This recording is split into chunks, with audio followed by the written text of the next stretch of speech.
The notification appeared on every student's personal device at exactly 1400 hours, Galactic Standard Time. Professor Kalara had scheduled an emergency assembly for all xenobiology students, and attendance was mandatory.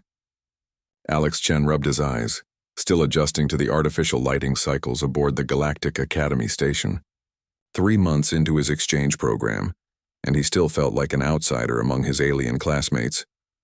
The assembly hall buzzed with nervous energy as students from dozens of different species filed in. Alex recognized most of them by now. There was Torth, a massive reptilian student whose scales shifted color when he was excited. Next to him sat Pila, whose crystalline body reflected the hall's lights in strange patterns. The insectoid students clustered together in one section, their chittering creating a constant background noise. Alex found an empty seat near the back, trying to make himself invisible. Being the only human in the program meant he was always under scrutiny. Every assignment, every test, every casual interaction was analyzed by professors and students alike. They wanted to understand what made humans tick, what made them different from the other species in the galaxy. Professor Kalara entered the hall with her usual dramatic flair. The tall, blue-skinned educator commanded attention wherever she went. Her 6 arms moved in precise gestures as she activated the holographic display at the front of the room. Students quieted instantly, knowing that Kalara's emergency assemblies usually meant something big was coming. "Students," Kalara began, her voice carrying easily across the packed hall. "Today I announce a special assignment that will count for 30% of your final grade in advanced xenobiology." Murmurs rippled through the crowd. 30% was enormous. Each of you will present a combat beast from your homeworld. Not just any creature, but one that represents the apex predatory capabilities of your planet's ecosystem. Alex felt his stomach drop. A combat beast? From Earth? His mind immediately went to the obvious choices. Lions, tigers, bears, sharks. But how was he supposed to get any of those creatures to the academy? The logistics alone would be impossible, not to mention the safety concerns. Kalara continued her explanation, seemingly unaware of Alex's growing panic. "You will have 3 weeks to arrange transport for your chosen creature. The Academy will provide containment facilities and safety protocols, but the selection and acquisition are entirely your responsibility. This assignment will test not only your understanding of predatory behavior, but also your ability to work with dangerous life forms." A student in the front row raised one of her 4 arms. "Professor, what exactly do you mean by combat beast? What are the parameters?" "Excellent question, Vera," Kalara replied. "Your creature must demonstrate natural weaponry, hunting instincts, and the ability to take down prey larger than itself. Think of the apex predators that shape the evolutionary landscape of your homeworld, the creatures that other species fear." Alex's mind raced. He thought about Earth's predators, their strengths and capabilities. A great white shark could bite through steel, but transporting one seemed impossible. A grizzly bear could tear through almost anything. But again, the practical problems were overwhelming. Tigers were magnificent hunters, but getting one to the academy would require approvals from dozens of different agencies. Around him, other students were already discussing their choices with excitement. Torth was explaining to his neighbor about the ironhide prowlers from his desert world, massive cat-like creatures that could leap 40 feet and had claws that could slice through titanium. Pila mentioned the crystal wasps from her homeworld, creatures that could phase through solid matter and inject victims with crystallizing venom. The insectoid students were chittering rapidly about something called void hunters, creatures that apparently lived in the vacuum of space and fed on metal asteroids. Alex caught fragments of other conversations, each more intimidating than the last. Acid-spitting serpents, armored behemoths that could survive direct plasma hits, pack hunters with psychic abilities. How could Earth compete with that? Sure, Earth had dangerous predators, but they seemed almost mundane compared to what his classmates were describing. A lion was impressive, but it couldn't phase through walls or survive in space. A shark was a perfect killing machine, but only in water.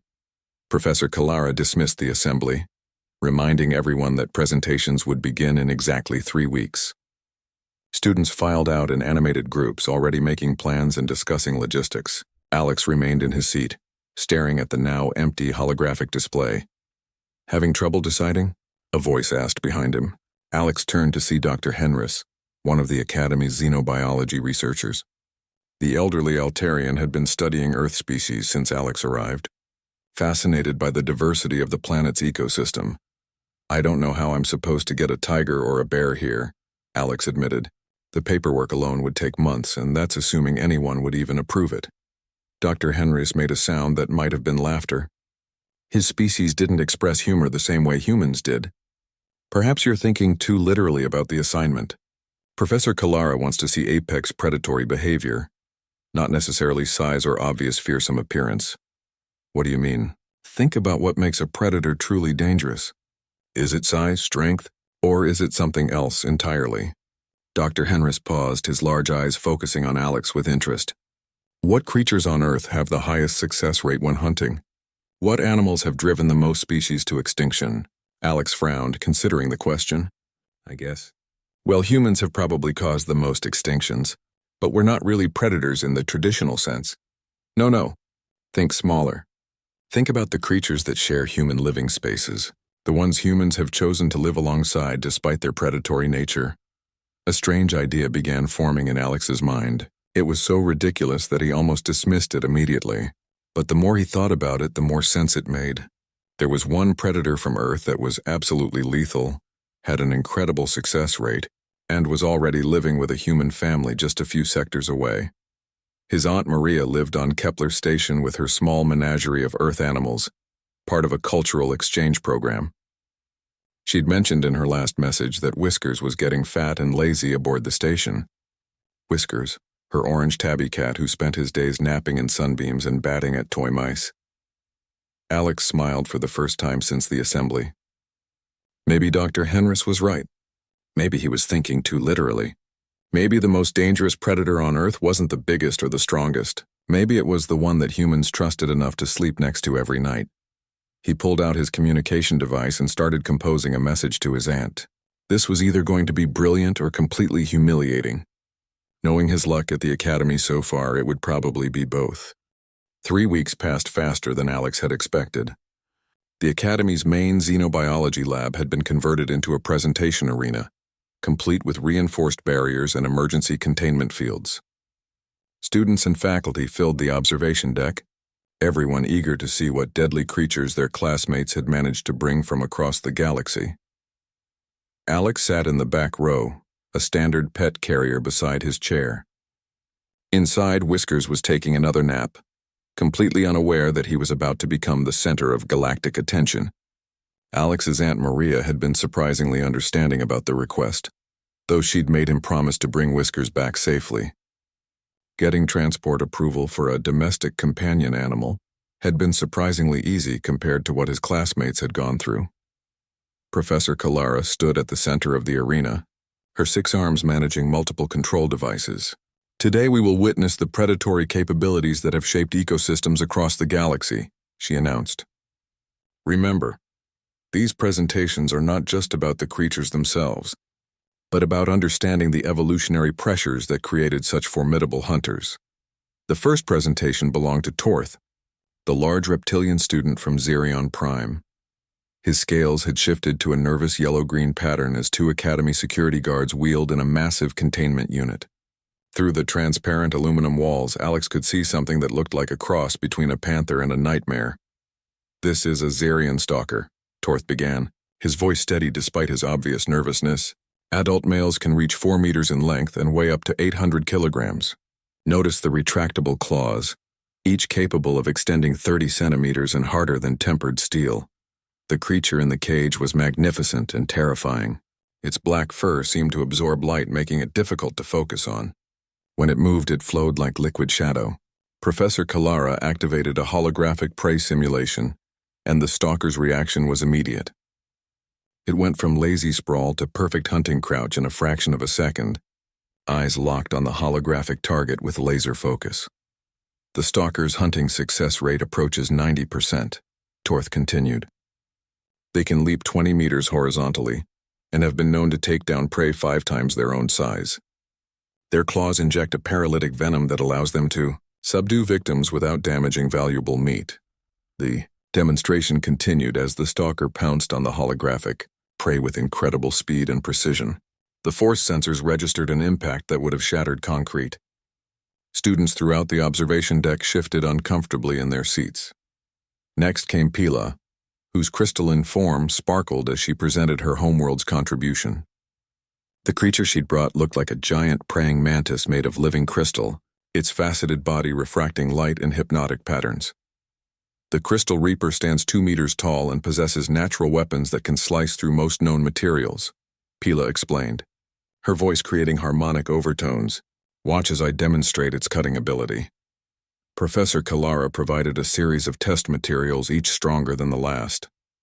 The Crystal Reaper's blade-like forearms cut through them all with disturbing ease. Titanium alloy, carbon fiber composites, even military-grade armor plating all sliced cleanly in half. The creature moved with mechanical precision, each strike calculated for maximum effectiveness. The Reaper's hunting strategy involves patience and ambush, Pila continued. They can remain motionless for days, waiting for prey to come within range. Their crystalline structure makes them nearly invisible in their natural environment, and their strike speed has been measured at over 300 kilometers per hour. The third presentation featured Crix, one of the insectoid students, and his contribution made Alex's skin crawl. The Void Hunter looked like a giant spider crossed with a spacecraft, its metallic exoskeleton gleaming under the lab lights. 8 legs ended in what looked like plasma cutting tools, and its multiple eyes glowed with an inner fire. Void Hunters are one of the few creatures that naturally survive in hard vacuum, Crix chittered excitedly. They feed on metal asteroids and have been known to attack mining vessels. Their bite can inject nanomachines that begin breaking down technology from the inside. The demonstration showed the Void Hunter effortlessly cutting through a decommissioned shuttle hull. Its plasma cutters made quick work of the metal, and where it bit, electronic systems began failing in cascade patterns. Professor Kalara had to use emergency containment fields when the creature tried to sample the lab's own systems. Each presentation that followed seemed more impressive than the last. A serpentine creature from the aquatic world of Thalassa that could generate electrical fields strong enough to stun a space whale, a pack of telepathic hunters from Mentara that coordinated their attacks through shared consciousness, an armored behemoth from a high-gravity world that could survive direct hits from ship-mounted weapons. Alex watched it all with growing dread. How could Whiskers possibly compete with creatures that could cut through starship hulls or hunt in the vacuum of space? The orange tabby was currently curled up in his carrier, purring softly and occasionally stretching a paw through the bars to bat at Alex's fingers. Professor Kalara called for a break after the 10th presentation, giving the containment teams time to secure the more dangerous specimens. Students milled about, discussing what they'd seen and speculating about the remaining presentations. Alex overheard conversations about betting pools on which creature would be deemed most impressive. "The human's up next after the break," someone said behind him. "Wonder what Earth's apex predator looks like. Probably something massive, knowing their reputation." Alex's stomach clenched. Reputation? What reputation? He'd been at the academy for months and thought he'd been keeping a low profile. Whiskers chose that moment to wake up and start meowing for attention, drawing looks from nearby students. Is that the human's combat beast?" a voice asked incredulously. Alex found himself surrounded by curious faces from a dozen different species. They stared at Whiskers with expressions ranging from confusion to disappointment. The cat, pleased with the attention, stood up in his carrier and began purring louder. "It's so small," someone whispered. "And fluffy," added another voice. "Maybe it has hidden abilities?" suggested a third student hopefully. Alex forced a smile, though his confidence was evaporating rapidly. "You'll have to wait for the presentation," he said, trying to sound mysterious rather than terrified. Professor Kalara called everyone back to their seats. The break was over, and it was time for the human to show what Earth's ecosystem had produced. Alex lifted Whiskers' carrier and walked toward the arena floor, very aware that every eye in the room was focused on him and his seemingly harmless orange cat. As he set up his presentation materials, Alex could hear whispered conversations throughout the observation deck. Students were placing last-minute bets, professors were taking notes, and everyone seemed to be waiting for either a spectacular revelation or a spectacular failure. Whiskers stretched and yawned, completely oblivious to the attention he was receiving. To him, this was just another day in a series of interesting new places with interesting new smells. He had no idea that he was about to represent the predatory capabilities of an entire planet. Alex took a deep breath and looked out at the expectant faces surrounding him. Time to find out if Dr. Henris had been right about thinking beyond obvious assumptions. Time to discover whether a house cat could stand alongside creatures that hunted in space and cut through starship armor. Time to see if Earth's most successful predator could earn the respect of the galaxy. Alex stood in the center of the arena, the pet carrier at his feet feeling absurdly small compared to the massive containment units that had preceded him.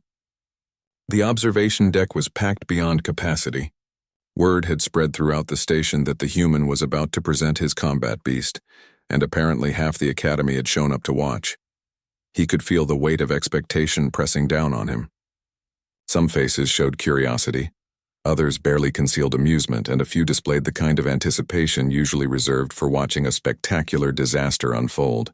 Professor Kalara stood nearby, her expression carefully neutral, but Alex caught her glancing at the carrier with obvious confusion.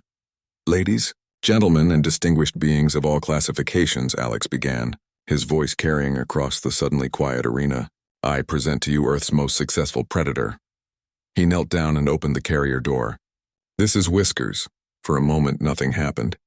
Then a small orange head poked out of the carrier, followed by the rest of a very ordinary-looking house cat. Whiskers stepped delicately onto the arena floor, sat down and began washing his left paw with the casual indifference that only cats could manage. The silence in the observation deck was deafening. Alex could practically hear the collective disappointment of hundreds of spectators who had been expecting something massive and terrifying. Instead, they were looking at 8 pounds of orange fluff with white paws and a pink nose. Someone in the back started laughing. The sound triggered a wave of chuckling that spread throughout the crowd. Alex felt his cheeks burn with embarrassment, but he forced himself to continue with his prepared presentation. "I know what you're thinking," he said, raising his voice over the growing murmur of conversation. "This doesn't look like much of a combat beast, but appearances can be deceiving." Whiskers, having finished with his paw, decided to explore his new environment. He padded across the arena floor with typical feline curiosity, occasionally stopping to sniff at interesting spots. His tail swished gently as he investigated the scents left behind by the previous predator demonstrations.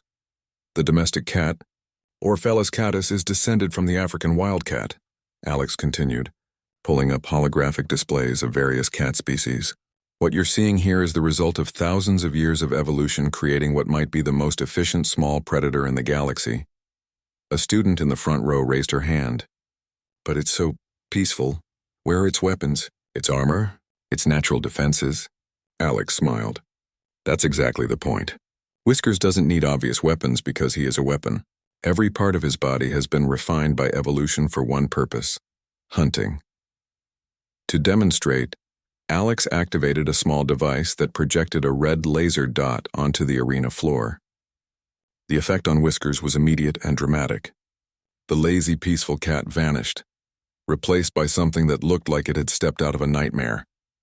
Whiskers dropped into a perfect hunting crouch, his body becoming a coiled spring of muscle and focused intent. His pupils dilated to black circles, his ears swiveled forward with laser precision, and every line of his body screamed predator.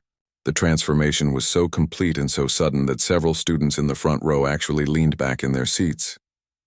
"Notice the change in posture," Alex narrated, moving the laser dot slowly across the floor.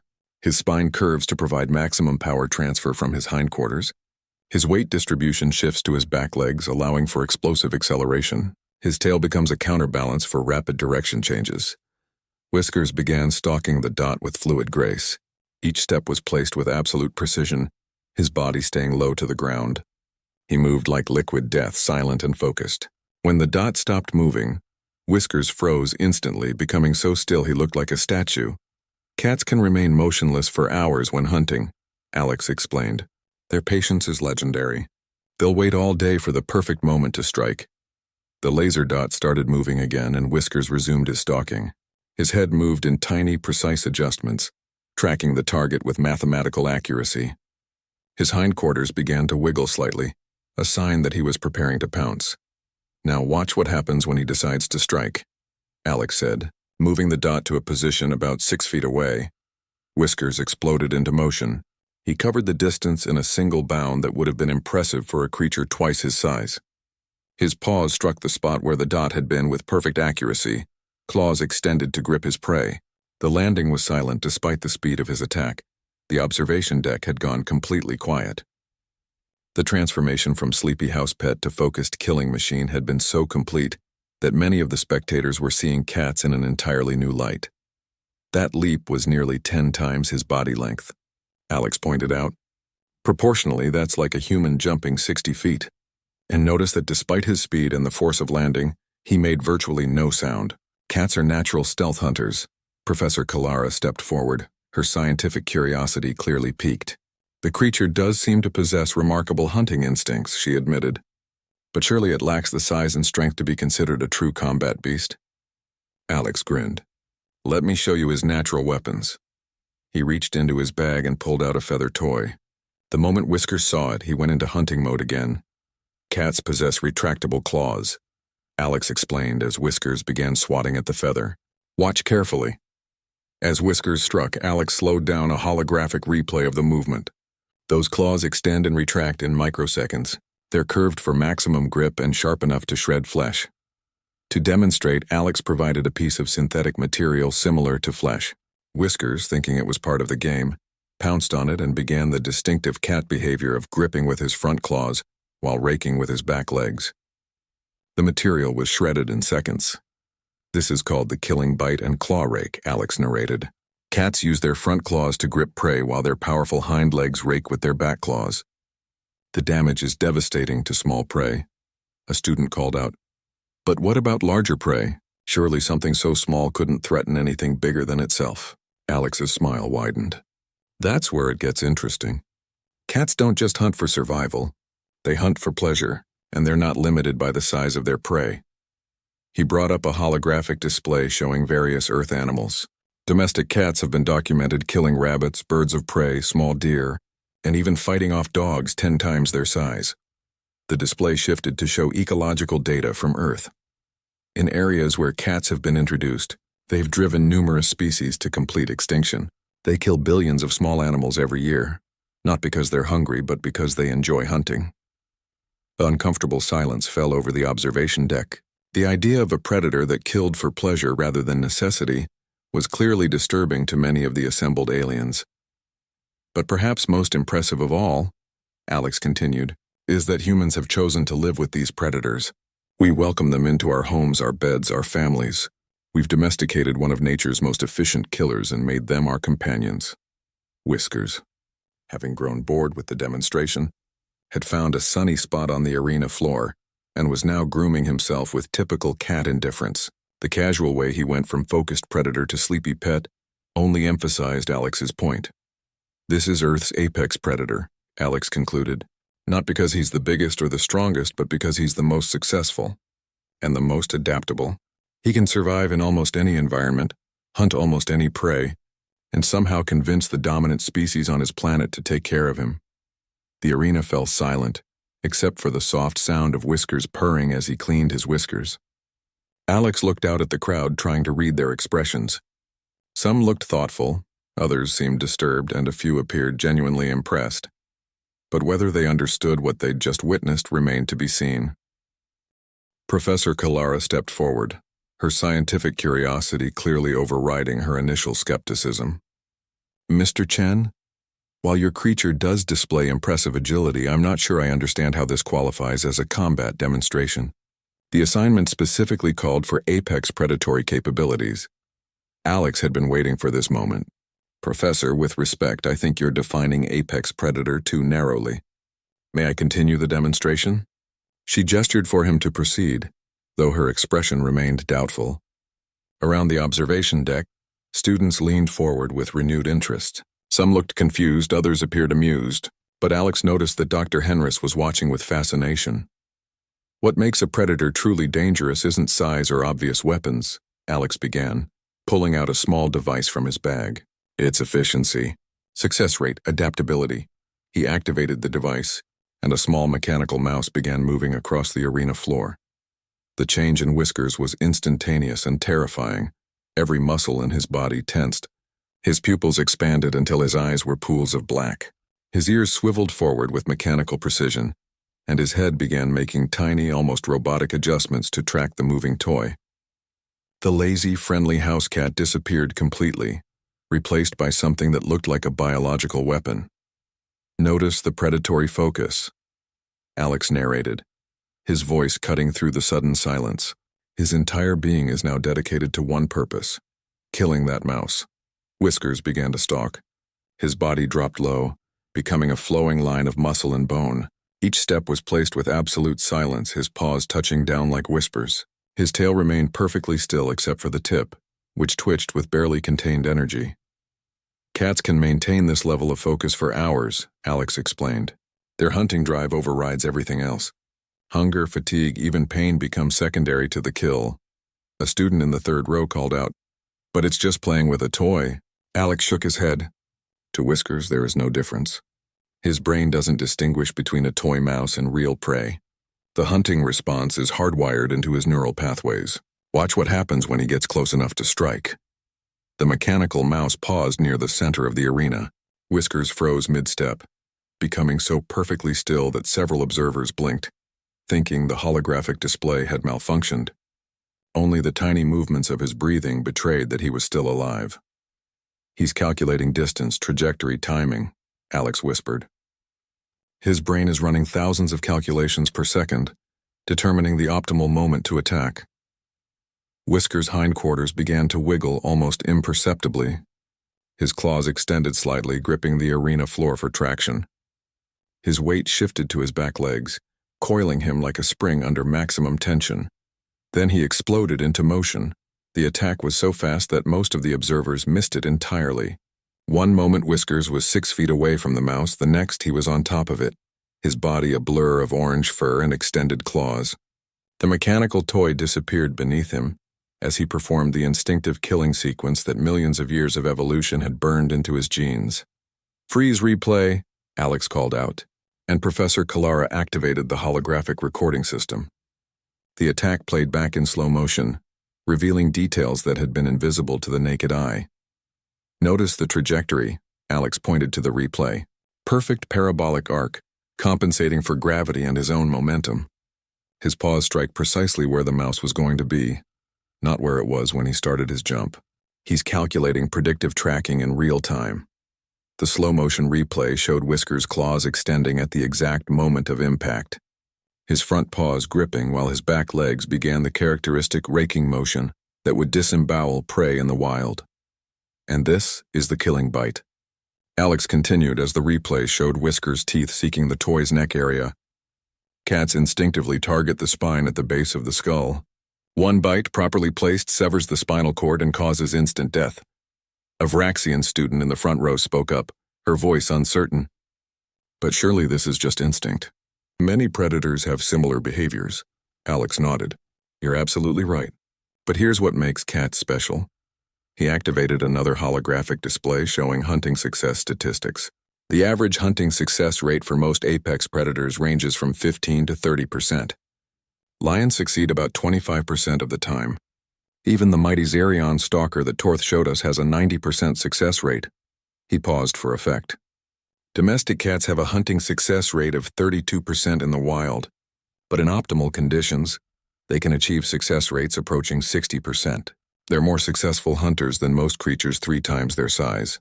Professor Kalara frowned. "That seems impossible. How can such a small creature be so efficient?" "Because they've evolved to be perfect killing machines," Alex replied. "Their skeleton is designed for maximum flexibility and explosive power. They have twice as many vertebrae as humans, allowing them to twist their bodies in ways that seem to defy physics." To demonstrate, Alex tossed a piece of food to Whiskers, but threw it behind the cat's head. Without moving his feet, Whiskers twisted his body almost completely around to catch the treat, his spine bending in ways that made several alien students visibly uncomfortable. "Their reflexes are 4 times faster than human reflexes," Alex continued. "Their night vision is 8 times better than ours. They can hear sounds up to 2 octaves higher than we can. They're living sensor packages designed for hunting." Dr. Henris spoke up from the observation deck.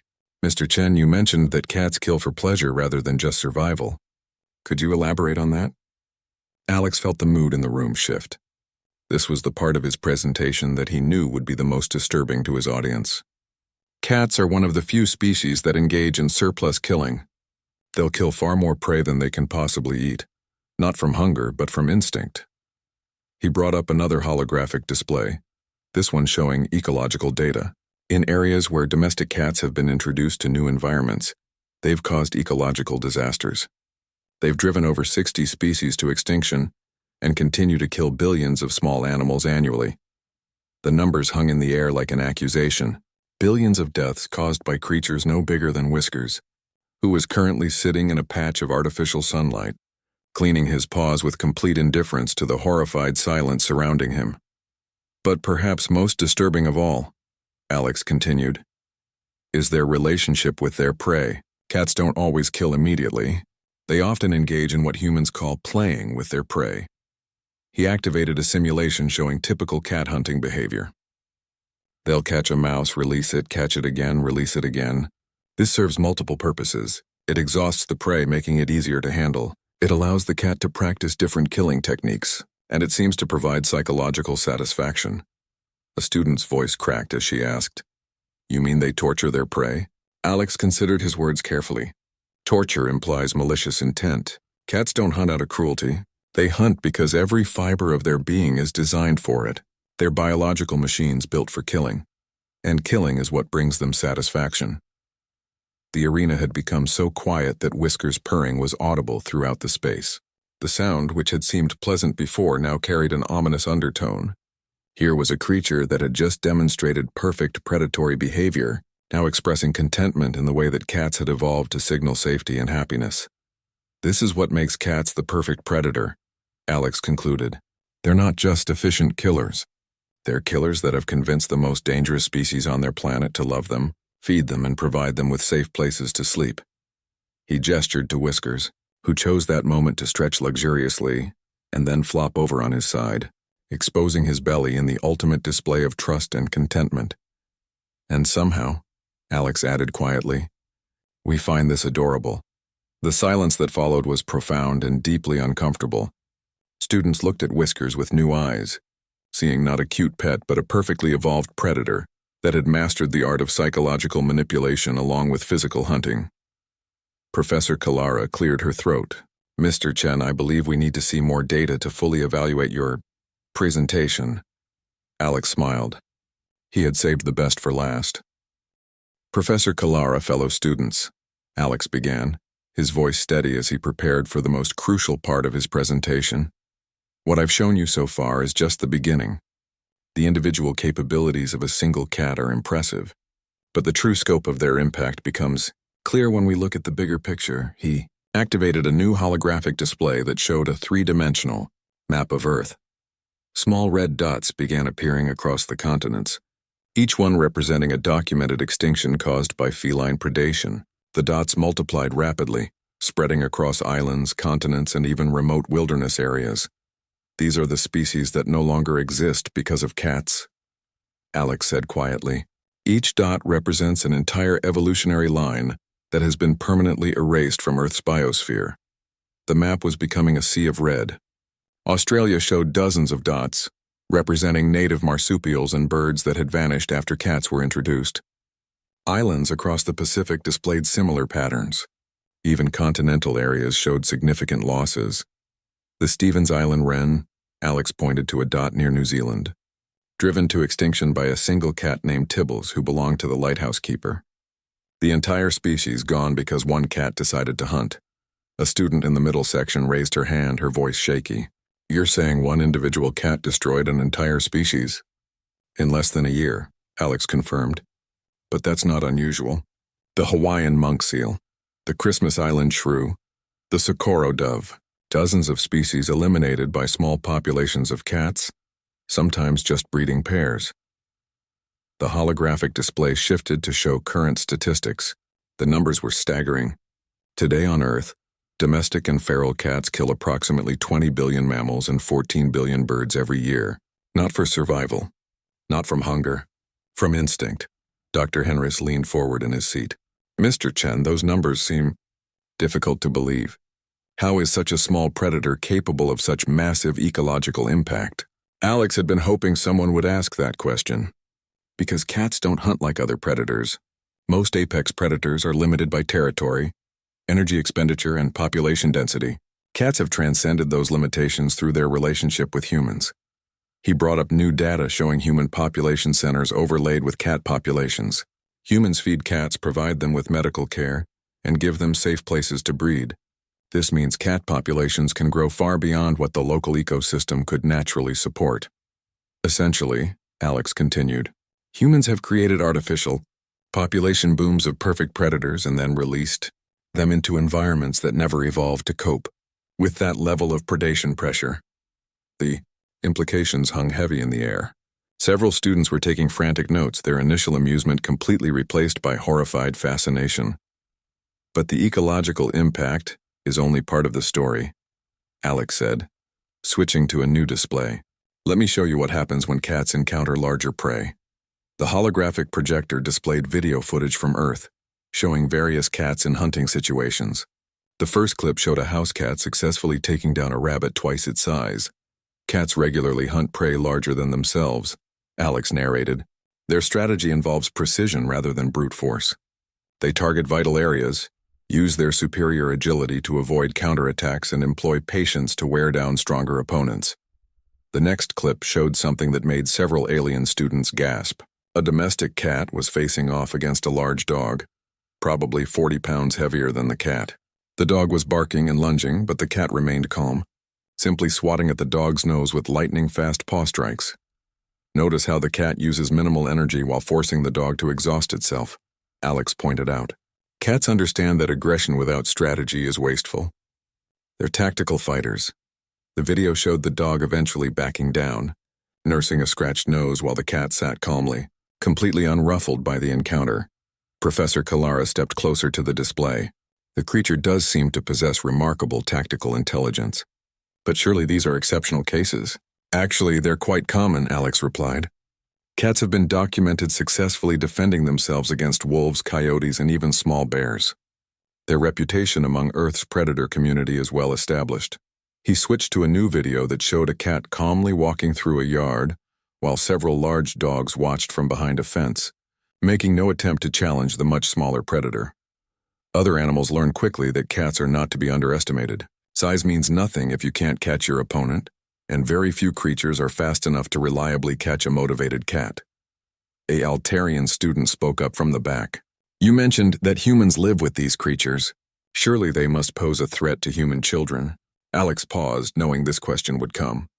That's where cats become truly fascinating from a behavioral standpoint. They've developed what we call selective predation. They can distinguish between prey animals and their human family members, including human children. However, he continued, this selectivity has limits. Cats occasionally bring dead prey to their humans as gifts. They're literally presenting us with the corpses of animals they've killed, and somehow humans have interpreted this as affection. The arena fell silent as the implications sank in. Here was a predator that lived in human homes, slept in human beds, and regularly brought its owners dead animals as presents. There's more, Alex said, switching to his final display. Cats don't just live with humans. They've learned to manipulate us. They've developed specific vocalizations that they only use with humans, sounds designed to trigger our nurturing instincts. The display showed audio waveforms comparing cat vocalizations. Adult cats rarely meow at each other. That sound is specifically for human communication. They've essentially learned to speak our language to get what they want. And it works, Alex added. Humans respond to cat vocalizations by providing food, shelter, medical care, and affection. Cats have achieved the ultimate evolutionary success. They've convinced another species to take care of them, while they pursue their primary activity of hunting. Whiskers, as if summoned by the discussion, chose that moment to approach Alex and begin rubbing against his legs while purring loudly. The sound carried clearly throughout the arena, and several students visibly shuddered. This is manipulation, Alex said, reaching down to pet Whiskers, who immediately began purring louder. He's using specific behaviors to trigger emotional responses in me. The rubbing spreads his scent, marking me as his territory. The purring activates protective instincts in humans. And despite knowing exactly what he's doing, Alex continued scratching behind Whisker's ears. I still find it irresistible. That's how good cats are at psychological manipulation. Dr. Henry stood up in the observation deck. Mr. Chen, are you suggesting that cats have essentially domesticated humans? Alex looked up from Whiskers, who was now lying on his back, exposing his belly in a display of trust that looked adorable, but was actually a tactical position that left all 4 sets of claws ready for action. Dr. Henris, Alex said slowly, I'm suggesting that cats have achieved something no other predator in the galaxy has managed. They've convinced the dominant species on their planet to not only tolerate their presence, but to actively support their breeding, feeding, and territorial expansion. And in return, he added, watching as Whiskers stretched contentedly, they occasionally catch a mouse for us and pretend to enjoy our company. The silence that followed was broken only by Whiskers purring, a sound that no longer seemed quite so innocent to the assembled alien students. They were beginning to understand that they weren't just looking at a predator. They were looking at the ultimate evolutionary success story, a creature that had turned predation into an art form and manipulation into a science. And somehow, humans found this charming enough to invite into their homes. The arena remained silent for long moments after Alex finished his presentation. Whiskers had settled down for another nap, curled up in a patch of artificial sunlight, completely oblivious to the profound shift his presence had caused in how an entire room full of alien beings viewed Earth's ecosystem. Professor Kalara was the first to break the silence. Mr. Chen, she said carefully, I believe I need to reassess my understanding of your planet's predatory dynamics. She paused, looking down at Whiskers with newfound respect and wariness. If this creature represents a typical Earth predator, then perhaps we need to reconsider our classification of your homeworld's threat level. A nervous laugh rippled through the observation deck, but it died quickly as students realized she wasn't joking. The same professor who had dismissed Whiskers as harmless less than an hour ago was now treating him as a legitimate object of scientific concern. Dr. Henris stood up in the observation deck, his large eyes fixed on Alex. Student Chen, I have a question that I believe is on everyone's mind. If cats represent this level of predatory efficiency, and humans have chosen to live alongside them for thousands of years, what does that suggest about humans themselves? Alex had been dreading this moment, but he knew it was inevitable. Once you started explaining Earth's ecosystem to aliens, the questions about humanity's place in it always followed. That's a complicated question, Dr. Henris, Alex replied slowly. Humans aren't traditionally classified as predators, but we have some unique characteristics that have allowed us to coexist with species like cats. Torth, the reptilian student who had presented the Xerion stalker, raised one of his massive clawed hands. Are you saying humans are more dangerous than cats? Alex considered his answer carefully. Humans are apex predators, but not in the traditional sense. We don't hunt with claws or fangs. We hunt with tools, planning, and cooperation. We've essentially moved beyond biological limitations. He activated a new holographic display showing human population distribution across Earth. In terms of ecological impact, humans have reshaped entire continents.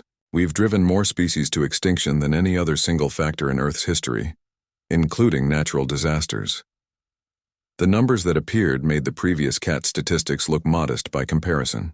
Thousands of extinct species, entire ecosystems transformed, climate patterns altered on a planetary scale. But here's what makes humans unique, Alex continued. We're the only species that has developed a conscience about our impact. We actively work to preserve other species, even ones that compete with us for resources. Pila, the crystalline student, spoke up with her harmonic voice. You preserve your competitors? That seems evolutionarily disadvantageous. Perhaps, Alex admitted. But it's also allowed us to maintain relationships with predators like cats.